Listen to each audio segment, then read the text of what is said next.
All right. Once you are under contract with your seller, there are some things you're going to need to know.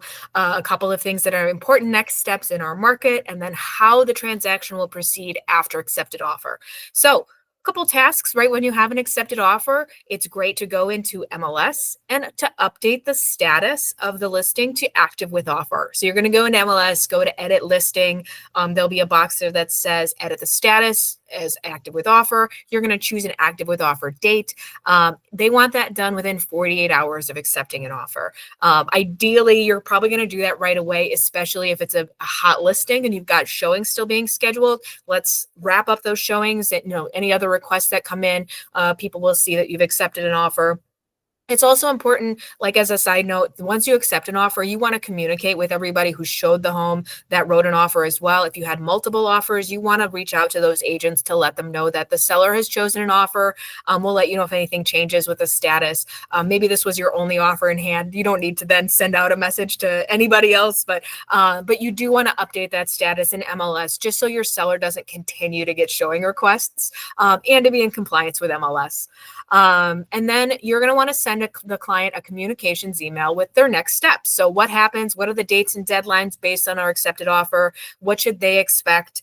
They don't have a ton of tasks afterwards, but it's more of just them knowing that you know what is coming next. What are we looking for? We're looking for our next steps, which would be, we'll have our earnest money timeline and all of the things. So what are our timelines for home inspection and everything else? Do let your sellers know that you will be placing an order for title. If your seller happens to have their prior title from when they bought the house, that's an awesome thing to gather and collect because they are going to be able to save some money on the new title being drafted.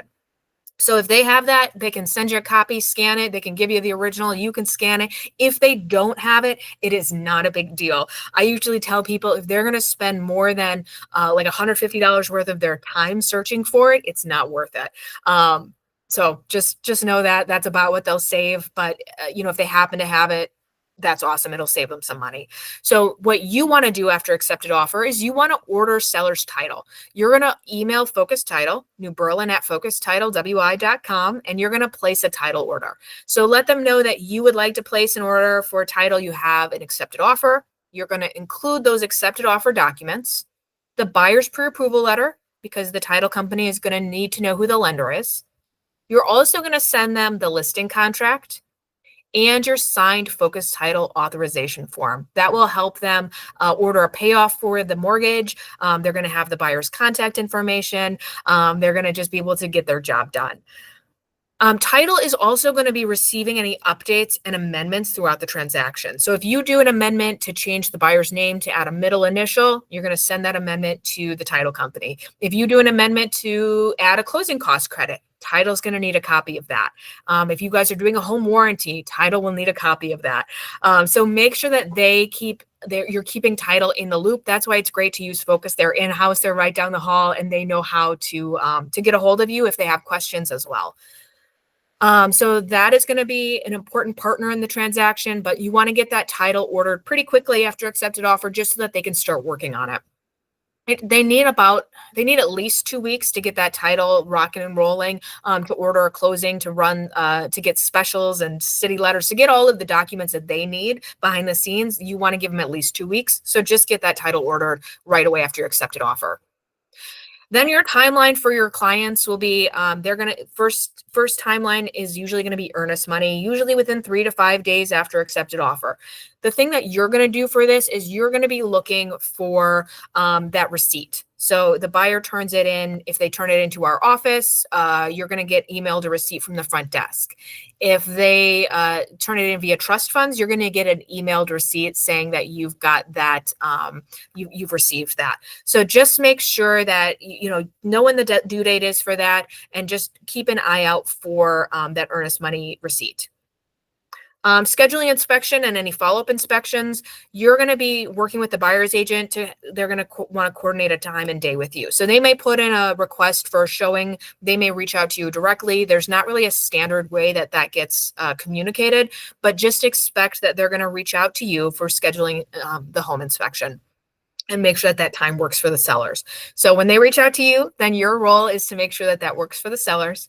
Never a bad idea to ask who the home inspector is that they're using, just so you have that information as well.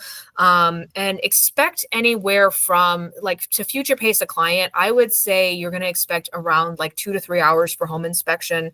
The inspector sometimes gets there about half an hour early to do some of the exterior work. Sometimes they show up right at the time. So there's not like a one standard way that home inspectors work, but I usually future pace clients for 2 to 3 hours out of the house. And then about half an hour ahead of time, the inspector may show up. It's fine if they cross paths with them. Seller should ideally be out of the house for home inspection. We're not going to be hovering and lingering. If there's follow-up inspections that are being done, let's say they're having a foundation person out to take a look at something after home inspection, you are totally fine to attend that inspection as the listing agent, and the seller is fine to hear what the follow-up inspector has to say. But usually that initial home inspection, that 2 to 3 hour window, is just for the buyers to be in the house. So just prepare them for that. Once you have that inspection report back, you'll share it with your seller. Really what comes up in the inspection report itself doesn't matter. What we're really looking for is what is it that the buyer is asking for and how.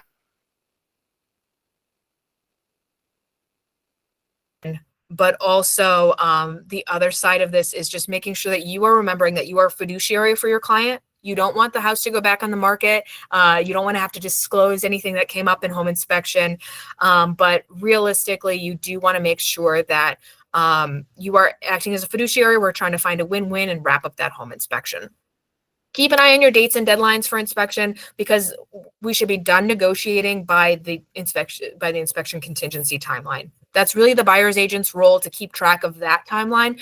But you also just want to know that, like, if they're waiting until the last second to schedule a home inspection, just know that we're going to be expecting that maybe they'll be asking to extend. I would encourage them to try and schedule sooner if possible. Usually once you're done with inspection, or around that time of inspection, you're going to hear from the appraiser about scheduling the home inspection. They may put in a request through a showing service. They may reach out to you directly. There's not really a set way that appraisers reach out, but just know that you're going to hear from them to schedule the appraisal. So you're going to confirm that date and time with the seller, let the buyer's agent know that the appraisal is scheduled. You're going to want to prepare for that appraisal. Ideally, as the listing agent, you should attend the appraisal if you can.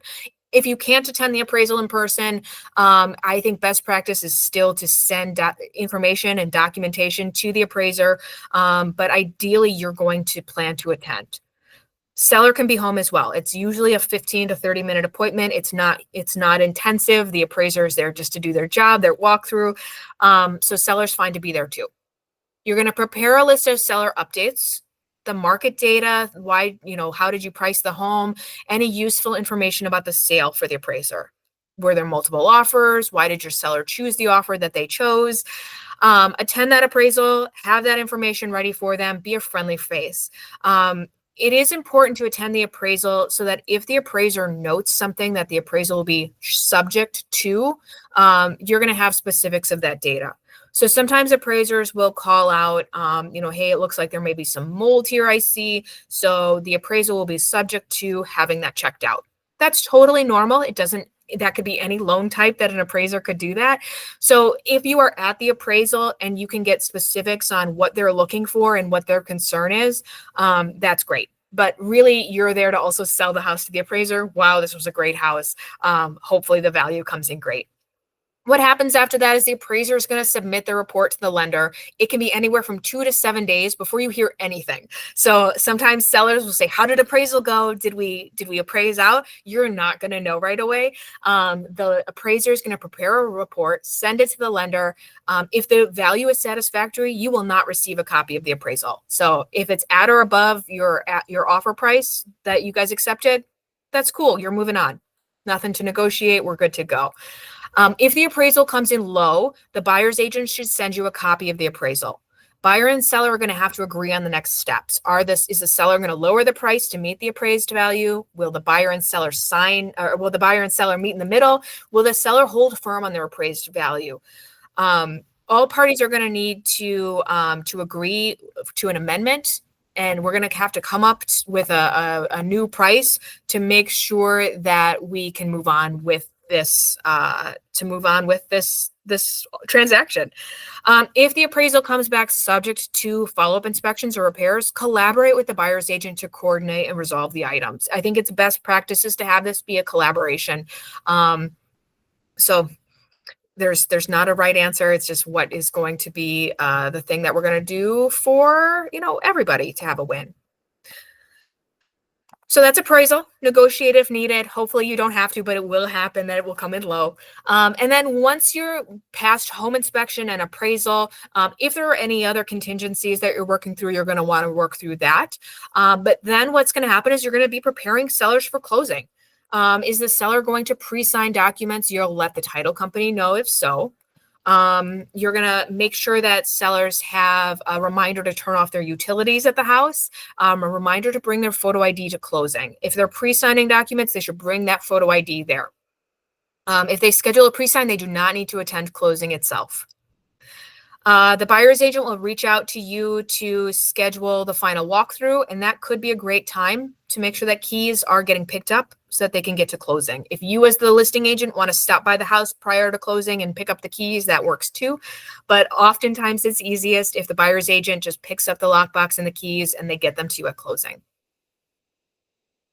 You're going to receive a preliminary closing statement. You're going to want to review that. Make sure that if there was, earnest money is correct. If there's a home warranty that was negotiated, that is correct on there.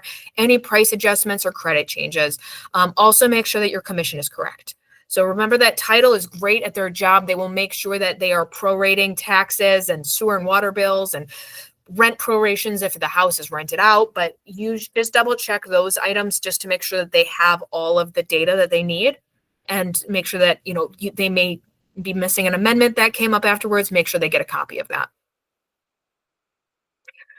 And then it's closing day. So closing day itself, if your seller is pre-signed, the best practice is still to attend closing just so that you can be a fiduciary for them. If anything comes up last minute, you can also pick up your lockbox. You can make sure that if the seller may be choosing to have a check picked up, maybe title is going to take that check for them and mail it overnight, or maybe a wire is going to go through. You can send sellers a text at closing if they pre-signed and say, hey, great news, we're closed. I would say 75% of sellers are pre-signing documents nowadays. Occasionally, sellers like to go to closing. So especially if your seller is there at closing, you're going to want to hang out with them. Closing day can be bittersweet. So most of the time when someone's buying a home, it's very exciting. They are ready to go. But closing with a seller, sometimes they may not be excited to move. This may not be a happy day. So just make sure that you're keeping emotions in check, expectations in check, and you are kind of mirroring and matching. If this is a bittersweet thing, maybe this is happening because of a death or a divorce. Maybe they're downsizing and this is, they're excited for the next chapter, but also there's a lot of memories in that house. Just make sure that you're communicating with empathy, and that you are understanding that this may not be, maybe this is a really happy day. Sellers are buying a new house, but maybe it is not a super happy day for them. And just make sure that you are keeping that in mind on closing day itself. So that is communicating with sellers throughout a transaction. Some of these are state specific. You're going to want to make sure you're referring back to your contract with any questions and any, hey, what happens? How do I write this? Do I send a notice over if this is happening? We're going to keep you in touch, in check on your contracts. But as far as communicating, you're just going to want to make sure that your seller is in the loop on everything that is happening. Stay in touch with them throughout the transaction, weekly check-ins, even if you're kind of in that dead zone of waiting to close, just to check in to keep them in the loop. Everything's progressing as planned. And we are so excited for closing day for you to wrap this up, whether it's positive or not as positive day for them.